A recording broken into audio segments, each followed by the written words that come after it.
And thank you, ladies and gentlemen, for joining us once again across Louisiana Plain, where we are slowly but surely advancing the cause of freedom in the state of Louisiana and beyond, and elevating the cause of constitutional conservatism. My name is Chris. And I'm Danielle, and this is the State of Freedom, brought to you by freedom-loving Louisiana First Patriots. Hello, State of Freedom warriors. Thank you for inviting us to be part of your day. We're so grateful for you. Happy New Year. We know that you are the best listening family anyone could possibly hope for, and we are so thankful for you. We're only here because of your encouragement, your prayers, and your financial support. If you are looking for a way to support us, to advertise with us, or to send us feedback, please visit our website at freedomstate.us. We would also really appreciate it if you'd help us get the word out and spread the reach of the State of Freedom. Please like the show on whatever platform you listen to us, subscribe to it, share it. You can even share short clips instead of the full episodes. You can do that from our YouTube and Rumble channels, and the links to those are always in the show notes and over on freedomstate.us.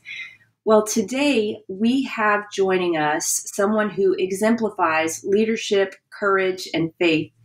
Former First Lieutenant Mark Charles Bashaw is a man who stood up to power, stood up for what was right, and faced the stiff and unjust consequences of that. We're so honored to have him with us today. Before we introduce you to Mark, let me read the scripture of the day. It is Matthew chapter 5, verses 1 through 16, and it says, "One day Jesus saw a vast crowd of people gathering to hear him, so he went up to the slope of a hill and sat down. With his followers and disciples spread over the hillside, Jesus began to teach them, 'What happiness comes to you when you feel your spiritual poverty? For yours is the realm of heaven's kingdom. What delight comes to you when you wait upon the Lord, for you will find what you long for. What blessing comes to you when gentleness lives in you, for you will inherit the earth. How enriched you are when you crave righteousness, for you will be satisfied. How blessed you are when you demonstrate tender mercy, for tender mercy will be demonstrated to you. What bliss you experience when your heart is pure, for then your eyes will be open to see more and more of the realm of heaven's kingdom. How blessed you are when people insult and persecute you and speak all kinds of cruel lies about you because of your love for me. So leap for joy, since your heavenly reward is great, for you are being rejected the same way the prophets were before you. Your lives are like salt among the people, but if you, like salt, become bland, how can your saltiness be restored? Flavorless salt is good for nothing and will be thrown out and trampled on by others. Your lives light up the world, for how can you hide a city that stands on a hilltop? And who would light a lamp and then hide it in an obscure place? Instead, it's placed where everyone in the house can benefit from its light. So don't hide your light. Let it shine brightly before others, so that your commendable works will shine as a light upon them. And then they will give their praise to your Father in heaven." And this is from Jesus' famous Sermon on the Mount. And I know it's a little longer than we typically do for a scripture, but it was just so powerful. And I really felt like the Lord led us to the scripture this morning. And this is what seeking first the kingdom of God looks like. This is what total reliance upon the Lord looks like. This is what laying down your rights in pursuit of the righteousness of God looks like. And the thing that really grabbed me here was the teaching says that you are the salt of the earth. If you lose your flavor, if you lose the essence of who you are in Jesus, you will be trampled on by others. And this is exactly what has happened and why we are where we are as a nation, in my view. Along the way from our country's founding, we as American Christ followers have lost our saltiness. We've lost the very essence of what Jesus was talking about in this sermon, and it's time, and I do think it's happening, that we are regaining our boldness and beginning to change the taste and the flavor of the world around us. We are called to be the change and to bring the distinct difference as Christ followers to a world that desperately needs it. And Danielle, it's so true what you say about continuing to be the light. And what Matthew says is about being persecuted. It is we're all the more obligated, and it is all the more important to be that light when we're being persecuted, when we're being oppressed, when we have forces arrayed against us. It's not difficult to be light when it's easy, but it's most important to be the light during moments of persecution.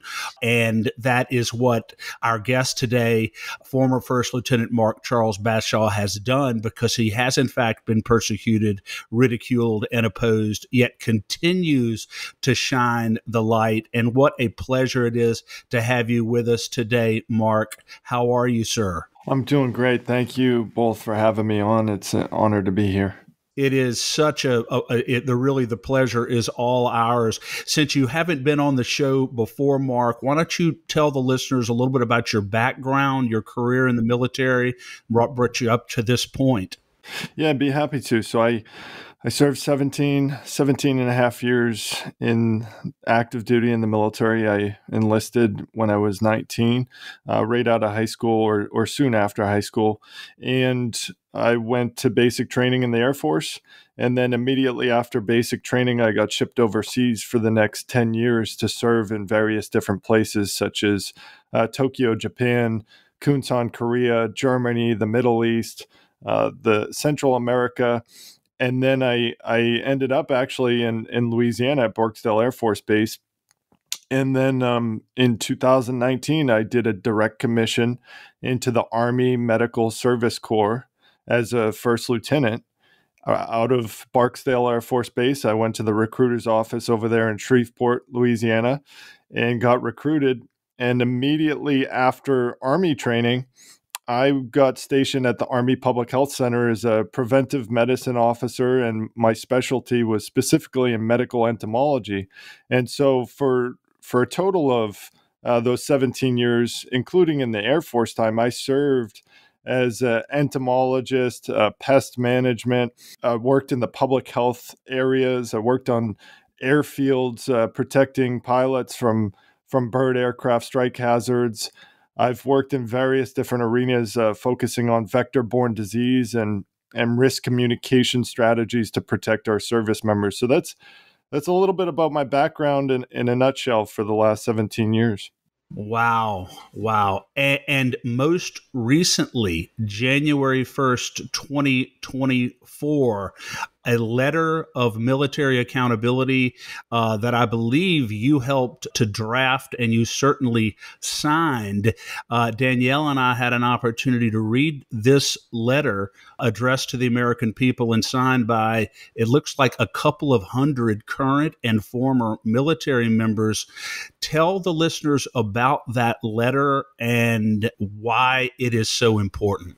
Yeah, you're absolutely right. So 231 active and former military service members signed that letter. That letter was initially created by Navy Commander Robert Greene with the help of a group of individuals, including myself behind the scenes, to tailor it to where it was then released as the final copy on 1 January 2024.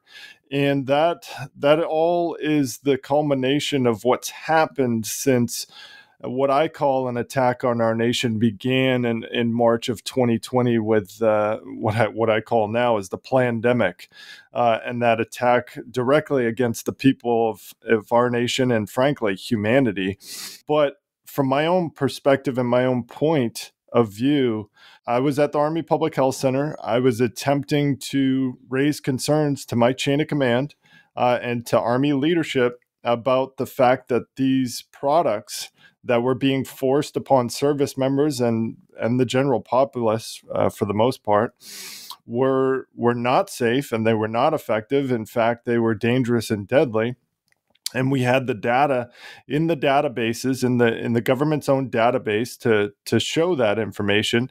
And being that it was part of my duties to do risk communication strategies at the Army Public Health Center and protect service members from non-battle related injuries, that was part of my duties to communicate that and at least put that in official writing to try to change the course from this narrative of safe and effective for these products. And when I talk about these products, I'm talking about the COVID-19 masking, testing, and injection mandates that were weaponized against the people. Yeah. And Mark, you were communicating this to top military officials pursuant to your job before or while this medical protocols were being mandated on the military? Were you trying to prevent it, or were you trying to stop it? Yeah, so before and after. So before, in the fact that coming from a medical entomologist standpoint, and the fact that I've been trained in vector-borne disease and the suppression and the detection and surveillance of those, and how we implement protocols for service members overseas, such as prophylaxis, like hydroxychloroquine and other prophylaxis to protect service members. I was kind of dumbfounded why we weren't at least having the conversation about prophylaxis back in July of 2020 and earlier, frankly. But I started communicating that in July of 2020 to the Army Public Health leadership to say, hey, is the DoD looking into potential prophylaxis and treatment of service members, specifically hydroxychloroquine and other things? And at that point, it became very clear that they were on a one-way street for this experimental injection, and that was going to solve everything. And so at that point in time, I started, documenting what was going on, and then communicating that to the COVID-19 task force with the vaccine adverse event reporting database, showing the immense danger signals and disruption going on with these experimental injections. And it eventually led to me being a target, and it led to ultimately a court-martial. So I got court-martialed. I got threatened with Leavenworth imprisonment. I got promotion to captain withheld. I got behavioral health appointments weaponized against me. I got escorted to medical. I got family advocacy was weaponized against my children. I was dubbed an insider threat after I submitted protected communications to a federal court and to a military judge. And ultimately, on June 26, 2023, I was discharged from the military after 17 years with a general discharge, unacceptable conduct for refusing to participate with these weaponized experimental products against service members and the people. Wow. And why do you think it is, or let me ask you this, at the time that your warnings and your admonitions were falling on deaf ears, why do you think that is the case? Why do you think the top military brass and the powers that be were completely unreceptive to your efforts to warn them about the potential dangers of these protocols? Because of the immense enormity of the psychological operation that was being conducted, not only, of course, against the people and humanity, but also military service members themselves. So to go against that psychological operation would mean to throw away your entire worldview of your reality as you perceive it, and accept that this is happening, and there are evil forces at play that want to destroy not only our country, but humanity. Were there forces outside of the military generating pressure on the military, or was it the military itself that initiated this resistance? So I can only speak from my point of view, but from the way I saw it, it was the military. So I came across a literal psychological operation that the Army Public Health apparatus was weaponizing against its own service members. It was called COVID-19 vaccine messaging perception management. And what they would do was they would target from the strategic level public health apparatus. They would target local level military treatment facility doctors, surgeons, nurses, public health personnel, anybody they could get. They would target them. They would create informants out of them to understand the perception of their patient population, whether their attitudes, beliefs, concerns, or other related to these injections.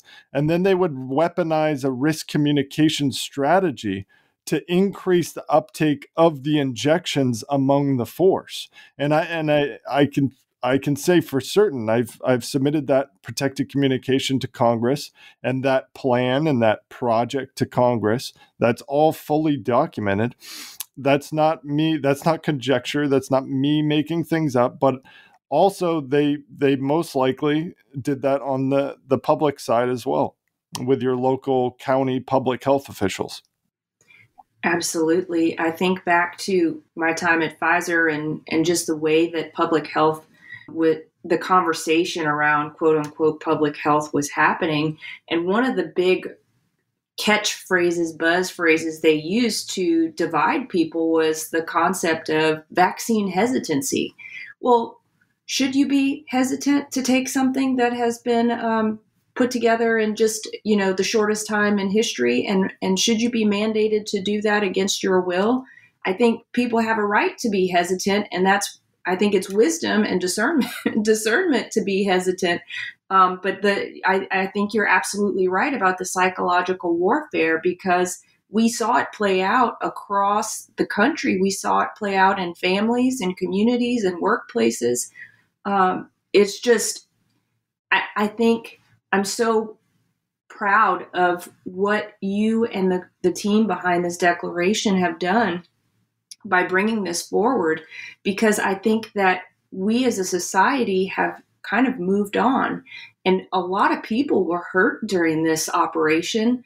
A lot of people are suffering the long-term ill effects of this. A lot of people may never know that what they're suffering actually came as a result of this.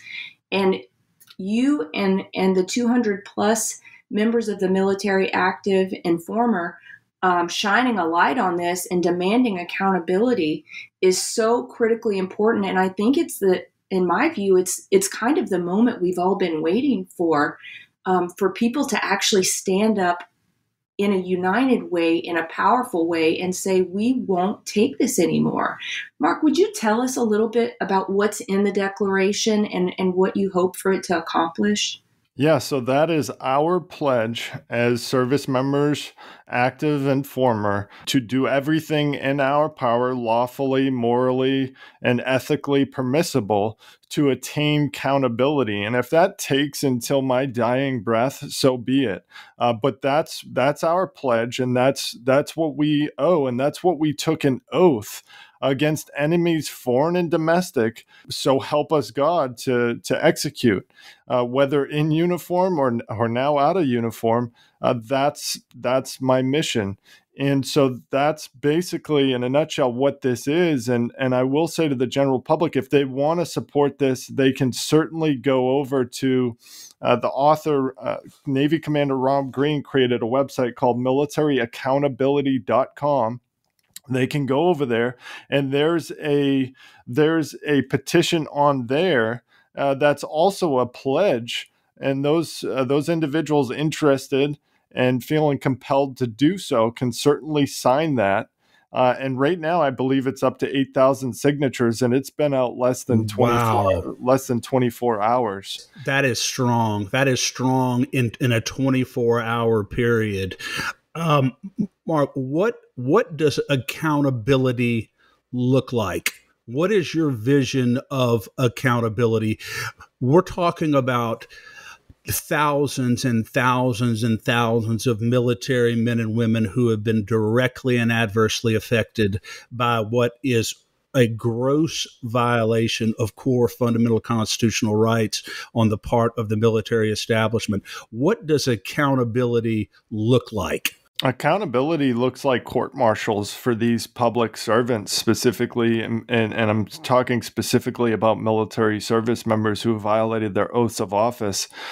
It looks like court-martials. It looks like tribunals. And I got sent to a court-martial. They court-martialed me for what they call failing to obey an order, even though that order wasn't lawful.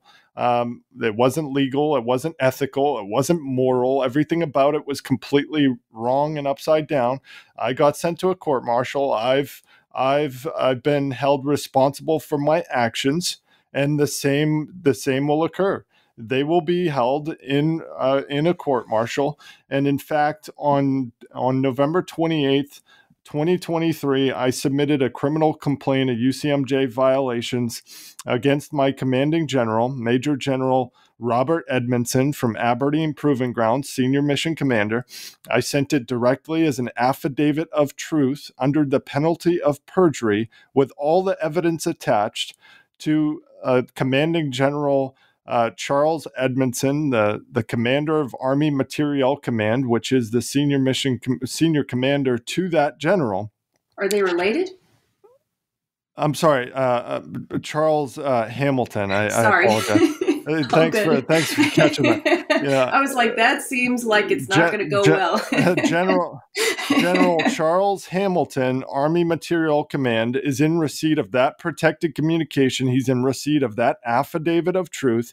He has a duty to initiate, at the very least, an investigation and be extremely transparent in the public on what is going on with that investigation. But also, he has the authority to bring that general to a court-martial, just like I was brought to a court-martial, and hold him responsible for his actions of retaliation against a whistleblower and failing to obey an order. And that specific order was for him to ensure that he had the FDA-approved and licensed injection vaccine for service members at his clinic, in which he didn't, in which he was also notified that he didn't, in which he failed to heed those warnings and went on to retaliate against those warnings that were brought to his attention. Yeah. And what has been the response to date?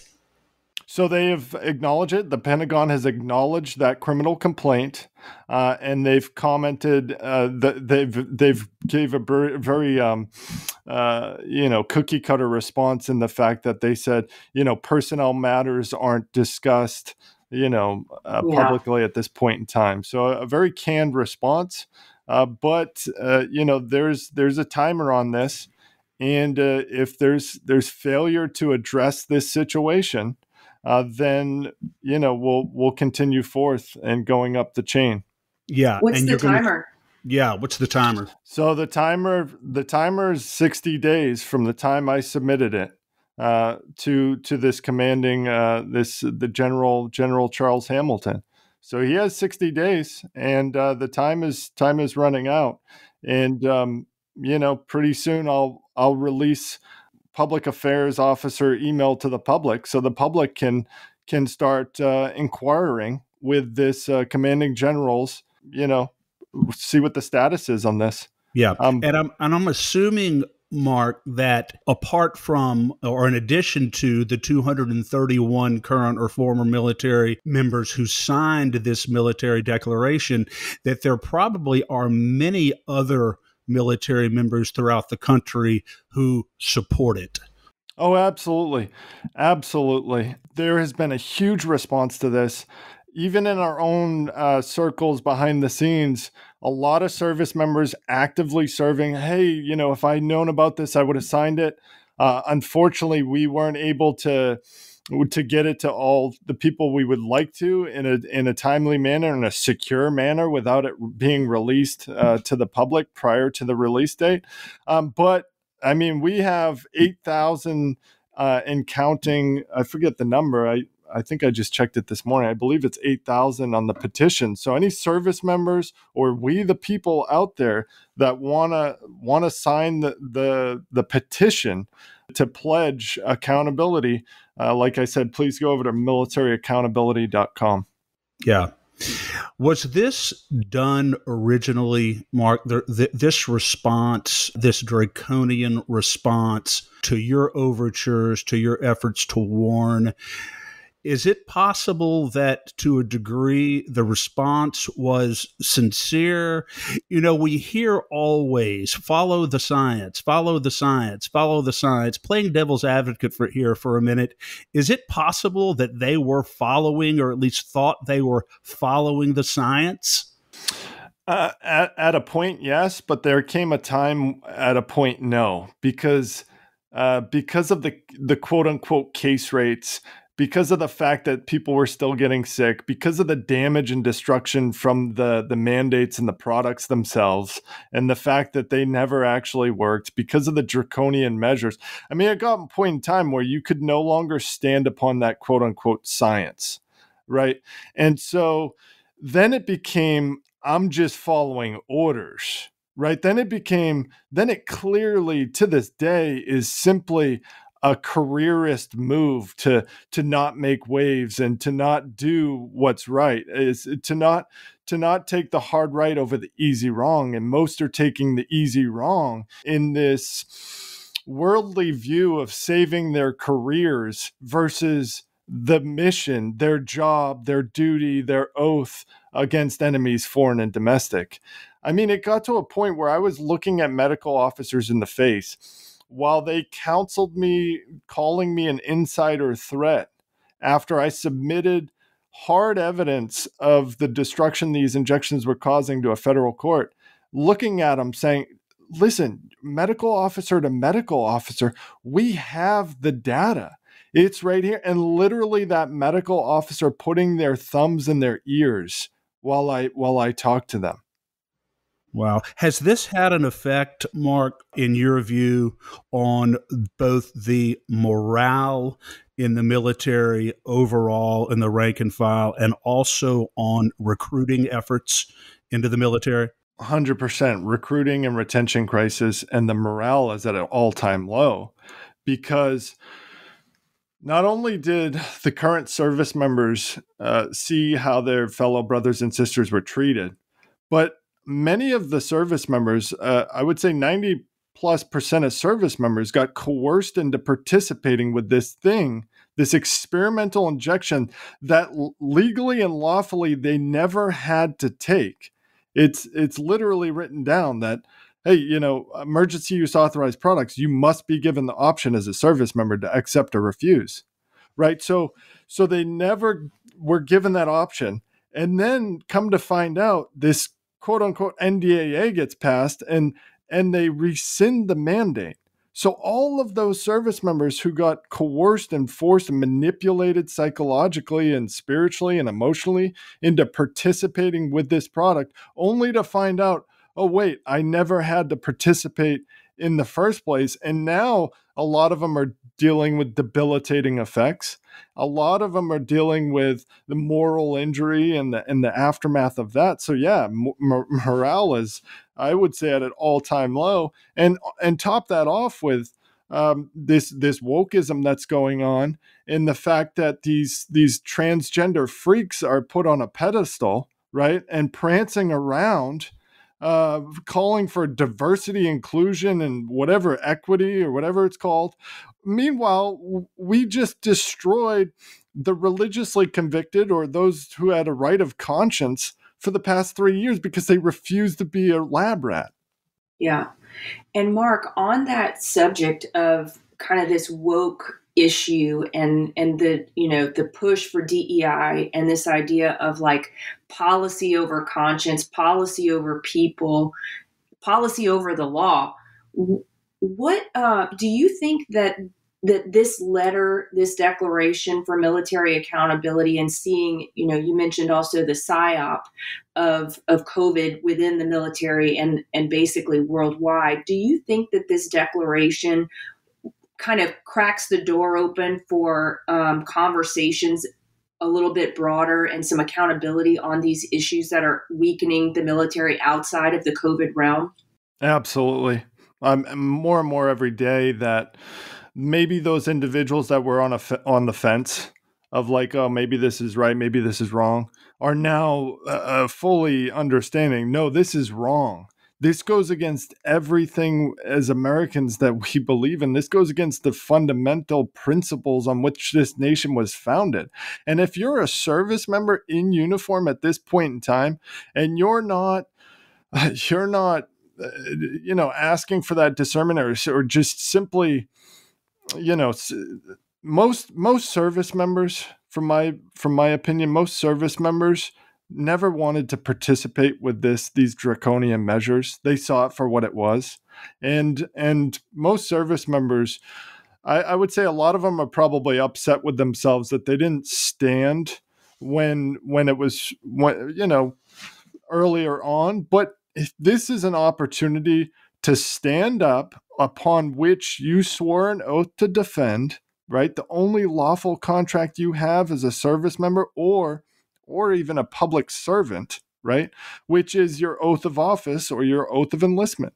Yeah. That oath of office and oath of enlistment is the only legitimate contract you have to wear that uniform or to be in public service. And to defend, as you said so well earlier, to defend and protect the United States Constitution. Exactly. Mark, and as you said a few minutes ago, the mandate was ultimately rescinded, but in the NDAA, but our understanding is that there was no other redress that was provided other than a rescission of the mandate. There was no reinstatement with back pay, no compensatory damages. Is that your understanding as well, that that's all they did was rescind the mandate? Oh, let's go about our business. It's all over with. My personal point of view on this is rescinding the mandate was actually an attempt to cover the crimes. And to try to push things under the rug and make it go away, right? Because the fact is, there was never any lawful legal mandate because they never actually had the approved products for service members to be given. And so the mandate was specifically for an approved product to be given lawfully and legally to a service member, but a service member never even had that option. And then they went on to rescind something that never even existed and try to ignore the crimes that were committed about forcing and experimental weaponized products against service members and the public. And so they can continue forth just like they did with the religious accommodations after the mandates. So after the mandate was quote unquote rescinded, the secretaries of the branches issued orders to their departments to basically destroy evidence of those religious accommodations. And why would they want to do that? Because all of those surgeon generals and adjudicating authorities that denied the religious convictions and rights of a service member, that was committing violations to their oath of office. And so it's an attempt to cover up the crimes that were committed and kind of put talking points into the mainstream media talking point to where people are contacting me like, hey, you're good now. The mandate's been rescinded. Did you see they're sending letters to invite you back into service? Let me clarify this, Mark. You're saying that there is an effort to destroy evidence of requests that were made by military members to accommodate them on religious grounds? 100%. Any service member who submitted a religious accommodation for COVID-19 injection after the mandate was rescinded, the branch secretaries ordered their specific branches to cease and desist the transmission of those ones and make the service member resubmit for other, if they have religious convictions, for other injections such as flu shot and things like that. That's a destruction of the evidence because of all the denials, the blanket denials that were given to service members against their religious convictions. Mark, those are grounds. I'm not in the military. My dad was a U.S. Marine, but I haven't served in the military. But my assumption is that if you were to go before a military tribunal to try the top brass, the people who are responsible for this, wouldn't the destruction of evidence related to the submission of religious accommodations? These are my religious convictions. This is why I'm opposed to this, and this is a violation of my religious conscience. If there's evidence before a military tribunal that those requests were destroyed, aren't those offenses that warrant court-martial? Even at the very least, denied. Denied. You can't simply say readiness, and that's been their argument this entire. Well, it's a readiness requirement. Well, yeah, but there needs to be proper justification for readiness. And as a public health officer at the Army Public Health Center, there was no proper justification to force everybody into an experimental injection that we didn't know the short term, the medium, the long term outcomes for.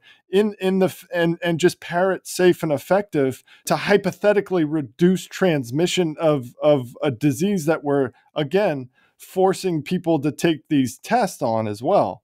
And that's kind of a whole nother can of worms. It's forcing people to test, to increase a case rate, to aid in the psychological operation of the pandemic. And Mark, as you were talking, I couldn't help but think that even requiring a religious accommodation is an affront to the Constitution. Shouldn't we start from the foundation of we have religious rights and you have to request for us to waive those, not vice versa? I would absolutely agree with this, and this is what I say to that. It goes back to the original contract a service member signs when they enter service. And I hear it time and time again from some antagonists that say, well, you signed away your rights when you joined military service. Excuse me, show me the paperwork that says I signed away my rights, my rights when I entered service. No. What I did was I signed a Department of the Army Form 71, which is my oath of office, which is the contract to support and defend the Constitution against enemies, foreign and domestic. And therefore, if I am defending the Constitution, I am also protecting those liberties and securing those liberties. And yes, I would argue that a service member shouldn't have to submit a religious accommodation for refusing to get injections of any sort at this point in time. Yeah. What is your view, Mark, of how the woke policies in the military, not just related to this vaccine, but in terms of some of the social engineering that is going on in the military that you've seen, how has that degraded, if at all, our current state of military preparedness in the United States military? It's a direct attack and infiltration on our military, because this goes back to why I served for so long. I loved being in the military because it was not a political, ideological place to be. It was very straightforward. It was nothing to do with politics. It was like, we have a mission. This is our duty. This is our job. We're going to get it done. It doesn't matter if the person next to you is whatever race they may be, whatever gender they may be. Like, none of that was ever a conversation until it got infiltrated and infused into the consciousness of the military. And now, for whatever reason, we're targeting those service members who don't want to go along with those policy, the transgender training, the mandated transgender training. Are you kidding me? I'm pretty sure the Bible says, God created men and women. In my mind, whether you believe in the Bible or not, okay. But if you're serving in the military and you took an oath to the Constitution, you believe in you're defending those foundational principles. And if you want to then go weaponize genders against one another and political ideologies against one another, you're going against everything you swore an oath to defend. While our enemies laugh at us. while our enemies laugh Yeah, at us. yeah, and you look and see how other countries, our foreign enemies, are training their military, and they seem to understand that the focus of the military is to protect their homeland and to really to kill people and destroy things. That's what the military is all about. And yet we seem to have been distracted by all of these other considerations that have little or nothing to do with the fundamental purpose for the military. Right. Right. No, absolutely. And we see it all through, now we see it, just permeating all through society, whether it's in these public government schools or various different places. It's a direct, it's a direct attack on our nation, and anybody who's not, paying attention can't see the overt, belligerent foreign infiltration of our nation that's occurred since November, or January 2021. Would you say, Mark, at this? Well, let me ask Mark this really quick, Danielle, because I know you have a couple other things very important you want to ask him about. But Mark, is it fair to say at this point that a substantial majority of both current and former members of the military agree with you and your coalition and your military declaration on these issues? I would say yes. A majority of the service members do agree, at the very least, do agree, and are recognizing something is seriously wrong here. And it sometimes I get left speechless about this, because it's just such. To me, it's been so overt in my face for quite a while, and now, I am getting other service members who haven't been quite paying attention. Now they're starting to pay attention and see it for what it is. Because of your efforts. And frankly, our efforts as we the people, highlighting it in all aspects of our nation, whether it's, whether it's the attack on the election system, the attack in the weaponized medical system against the people, and these various different, the monetary system, all these different avenues. Yeah. Well, you kind of touched on the holistic picture, or a piece of the full picture just now, but I guess what I was wanting to address is specifically to COVID and the military, and I guess the woke agenda within the military that's basically, meant to be a cancer within the military. What can be done from a policy level to right the ship? What role does Congress have in this? I mean, they've shown no role. They've literally shown no role. They've been completely absent from being involved in what's, in my point of view, in my opinion, they've been completely absent in what's truly going on in the military. What can be done from a policy point of view? I don't think anything necessarily needs to be done from a policy point of view. I just think the public servants and service members specifically need to uphold and defend what they swore an oath to do. And when they do that, they're not participating with transgender training. They're protecting their service members. They're looking out for their service members. They're looking out for their soldiers. If you're a leader, if you're a company commander, if you're a battalion commander, if you're a group commander, you're looking out for your service members. And you're doing your duty and being a leader for them, and not trying to appease your boss and your career the other way around. That's not how this works. This isn't service to our nation in uniform in the defense of our country is not a career. It is service.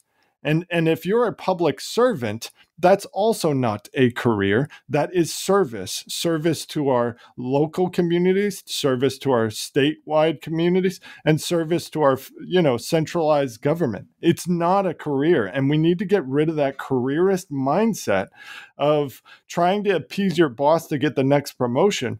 And you need to stand up and defend against this belligerence. And it's unfortunate. You're exactly right, Mark. Soldiers do have an obligation to stand up and defend against this egregious overreach. But my fundamental point on it would be that they shouldn't even be in a position of having to choose between exercising their constitutional duty and asserting their constitutional rights or their career. Either you do what we want you to do here or you sacrifice your career. They shouldn't even be in a position of having to make that choice. Right. No, they shouldn't. They should.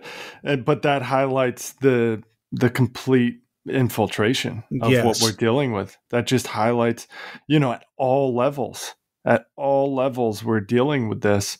And no, they shouldn't have to. It's definitely at all levels, but your declaration points to an obvious criminal level of failure at the leadership level. What are some of the attributes that you would like to see in leaders at the helm of the U.S. military? Specifically, the U.S. Army. We have Army core values, and there are 7 Army core values. You can go look them up. But the Army needs these senior leaders. Just go back to the fundamentals. Courage. Maybe start with courage first, right? That's the 7th one on the Army core values. Maybe start with that one. Courage. Have some courage. Do what you swore to do. Stand in the gap and do the next right thing. Versus appeasing your, careerist mindset. But actually, I'll go back. Get down on your knees, give it over. Throw up some prayers, ask for guidance from the Holy Spirit and God in guiding you in your steps, one step at a time, one foot in front of the other, in the Lord Almighty, and He will guide your ways. He will give you that courage, and He will, and in turn, you can give Him all the glory. Absolutely. And I can't help but think that this military declaration, as powerful as it is, Danielle and I were talking earlier about it, it really is reminiscent of some of the writings that our founding fathers wrote and some of the utterances that they expressed against the British Crown in their effort to gain freedom and separation from that type of oppression. Some of the language is just so powerful. I can't help but think that it is having a resonating effect throughout the military. Yes, absolutely, and at the senior level, the way it's been passed around and pushed out and shared, it is definitely having an impact in allowing these senior level leaders to think twice about their actions. And go from there.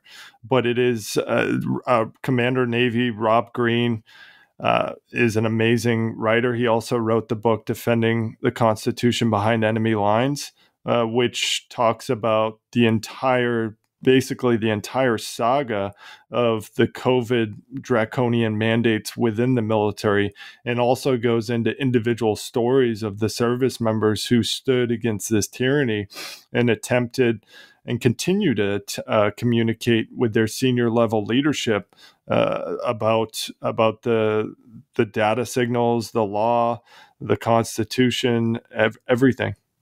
We have a new Speaker of the House from right here in Louisiana, Mike Johnson, U.S. Congressman. Do you know whether or not there have been or will be any congressional oversight investigative hearings on any of these issues where military men can come in and tell their stories?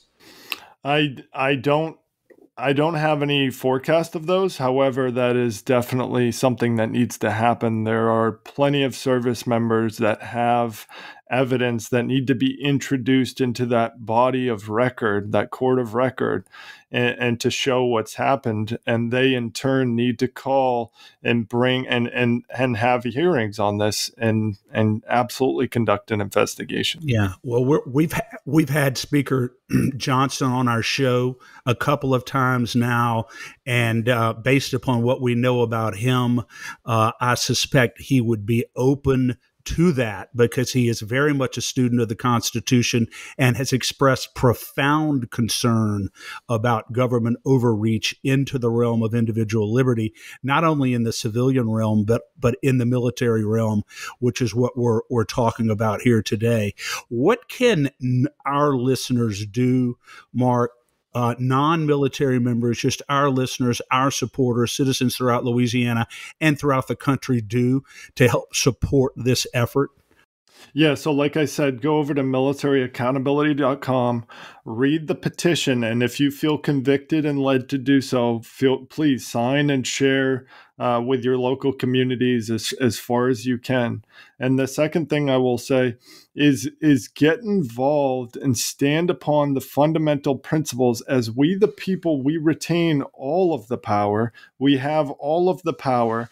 And if there's something going on within your areas, within your form of government, whether it's local, state, or our central government that you don't agree with, there's always a way to revoke your consent from that and improperly in writing put these public servants on notice for their violations, allow them the opportunity first to correct their actions, and if they don't do it, then go further with your actions, whether that's an affidavit of truth and introducing that into a court of record, or whatever the case may be. But start working together, sharing knowledge and virtue, and that's essentially how we stand upon the fundamental principles and take back the power, which is rightfully the people's, and our form of government, which is by the people, for the people, we the people. And it all starts with courage and continued relentless pressure, because that is what not only civilian leaders, but military leaders respond to. They respond to pressure and relentless, consistent pressure. And that's what it seems to us that you are applying and that we intend to help you continue to apply. Absolutely. In a lawful, moral, ethical way, we'll continue to ratchet up the pressure. And you're absolutely right. That's exactly what they respond to. I think one of the worst fears a commanding general, a flag officer has is their picture out there in the public flying around on social media for their violations of Uniform Code of Military Justice.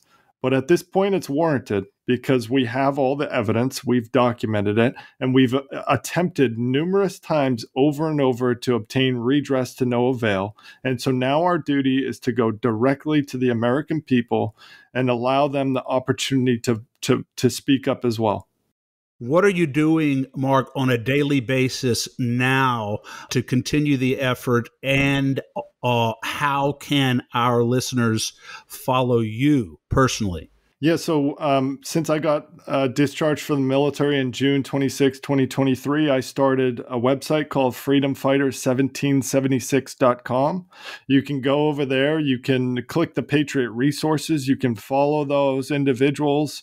You can go to the source documentation, my whistleblower evidence that I've now released to the public, to not simply just listen here and accept what I'm saying, but you can read it for yourself and come to your own conclusion. Share that.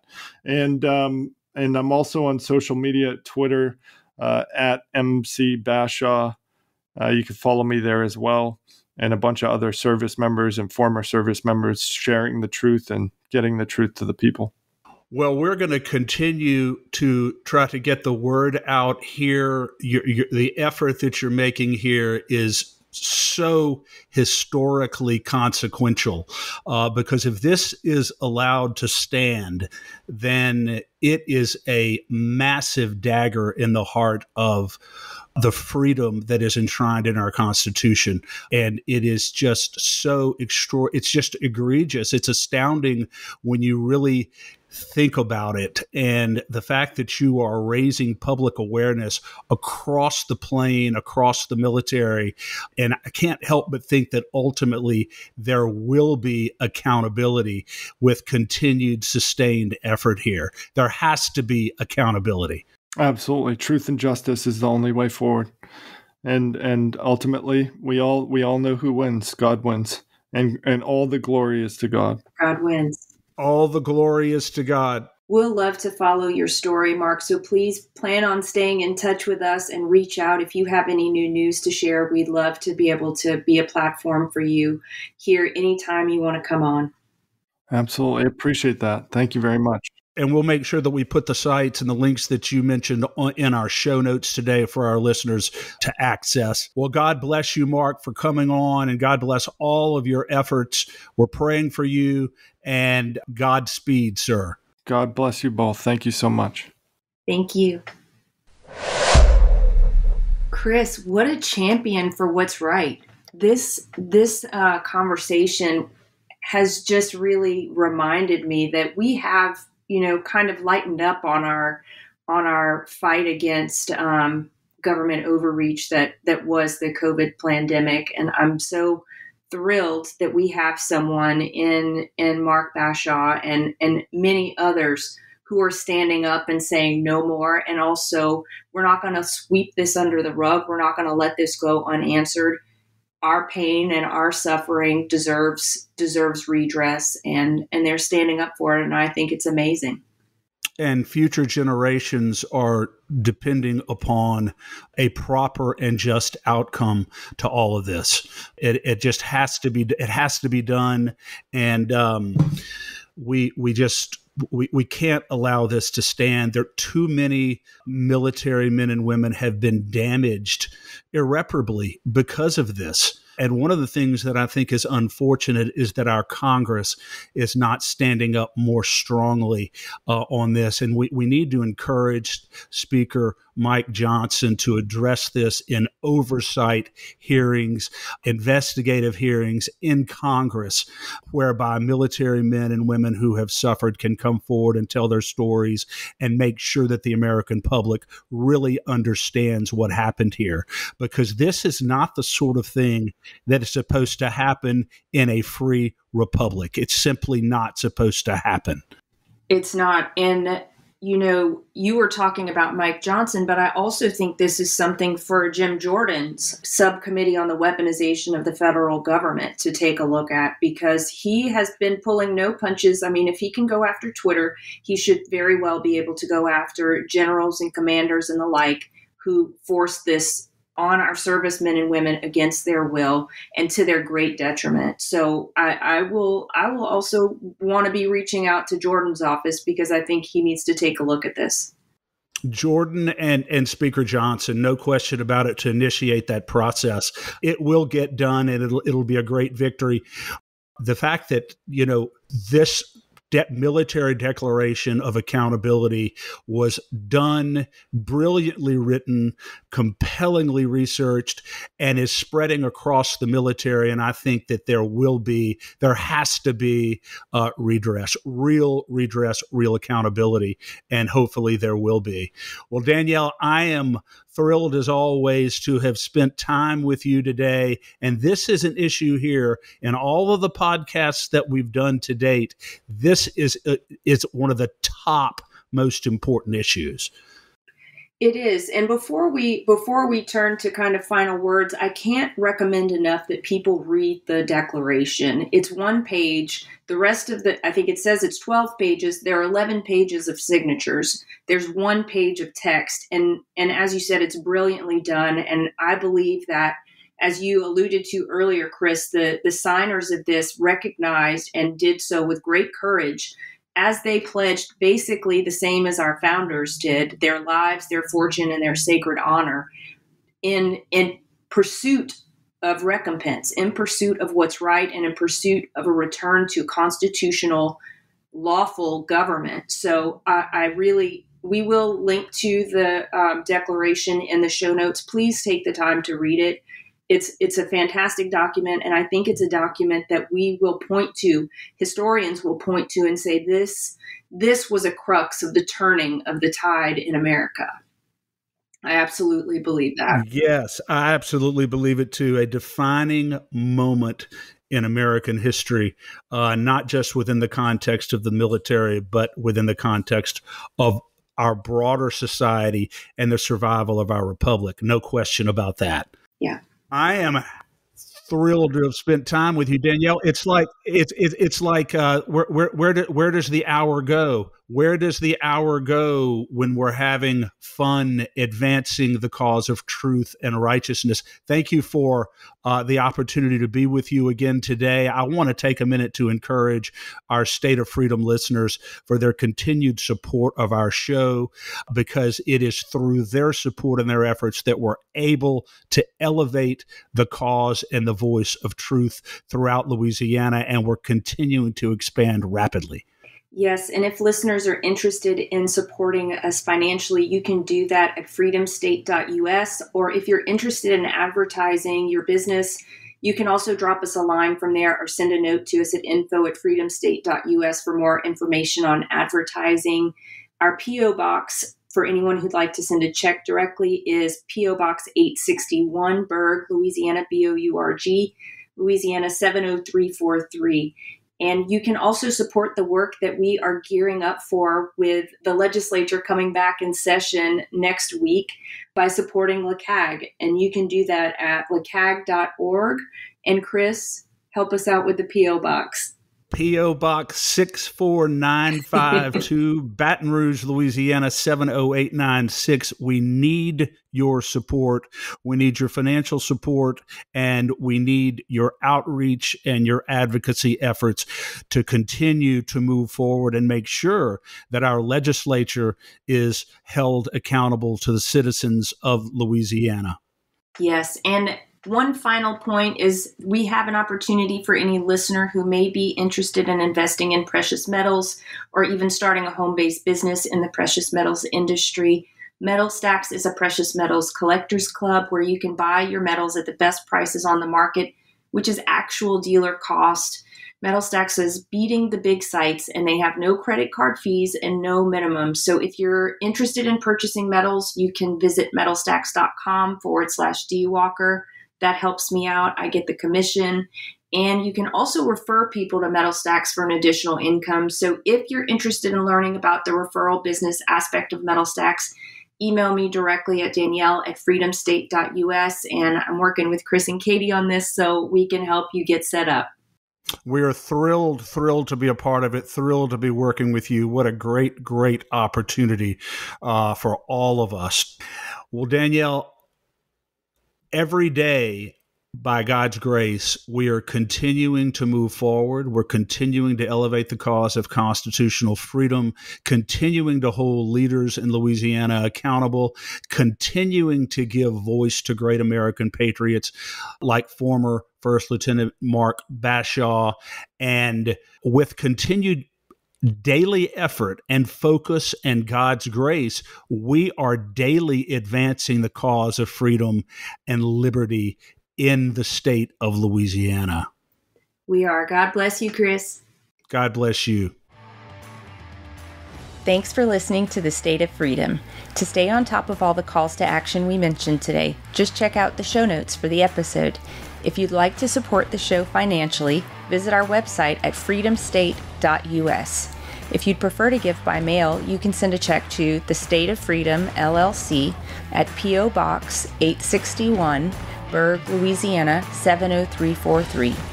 If you own a business in Louisiana and are interested in supporting our show by advertising, please email us at info@freedomstate.us. To get involved with Louisiana Citizen Advocacy Group, visit lacag.org, LACAG.org, or email Chris at chris@lacag.org. If you're enjoying the podcast, please subscribe and share it. Give us a 5-star rating in the reviews. Thanks again, everybody. We'll see you next time.